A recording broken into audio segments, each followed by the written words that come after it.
नमस्कार मैत्रिणींनो, छोट्याशा मिनी ब्लॉगमध्ये सर्वांचे मनापासून खूप खूप स्वागत आहे। आज मी तुम्हाला स्लीव्स डिझाईन दाखवणार आहे। डिझाईन तर एकसारख्याच आहेत, फक्त कटिंग थोडीशी वेगळी आहे। ती कशी वेगळी आहे ते मी आज तुम्हाला दाखवणार आहे। आता बघा, पहिला ग्रीन कलरचा ब्लाऊज आहे, म्हणजे स्लीव्ज आहे, त्याची मी कटिंग केलेली आहे। तर कटिंग कशा प्रकारे केली, पहिले आपली जी स्लीव्ज असते ती स्लीव्ज कटिंग केलेली आहे, म्हणजे सिंपल एकदम साधी स्लीव्ज कटिंग केलेली आहे। आणि आता आपल्याला डिझाईनची कटिंग करायची आहे। तर डिझाईनची कटिंग कशी करायची बघा। आता अस्तर मी डबल फोल्ड केलं, म्हणजे दोन बाह्या एकत्र कट करत आहे।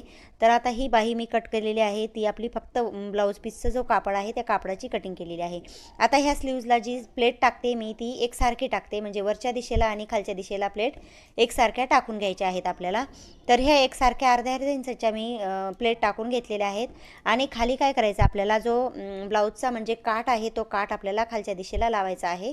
आणि त्यानंतर आपल्याला अस्तर जोडायला घ्यायचं आहे। आता हे काठ मी बघा, ब्लाऊजचा जी खालची दिशेची प्लेट होती त्याला टाकून मी अस्तर जोडून घेतलेला आहे, जो काठ लावलेला होता त्याला। आणि अशा प्रकारे ही स्लीव्स तयार झालेली आहे। किती सुंदर स्लीव्स तयार झाली, कमेंट करून मला नक्की सांगा।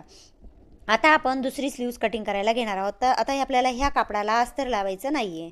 तर अस्तर लावायचं नाही म्हणून बघा मी कशा प्रकारे कटिंग करून घेत आहे। आता याला डिझाईन आहे आणि दोन्ही बाहीच्या डिझाईन एकसारख्या यावे म्हणून मी पहिले एक भाग कटिंग करून घेतलेला आहे आणि नंतर स्लीव्स कट करायला घेतलेली आहे।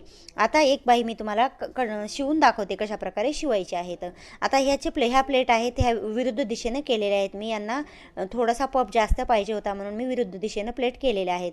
आणि अस्तर लावते ते फक्त काठाला लावून घेत आहे। तर बघा, काठाला फक्त अस्तर लावल्यामुळं ही स्लीव्स किती छान आणि याचा फुगा किती छान आलेला आहे।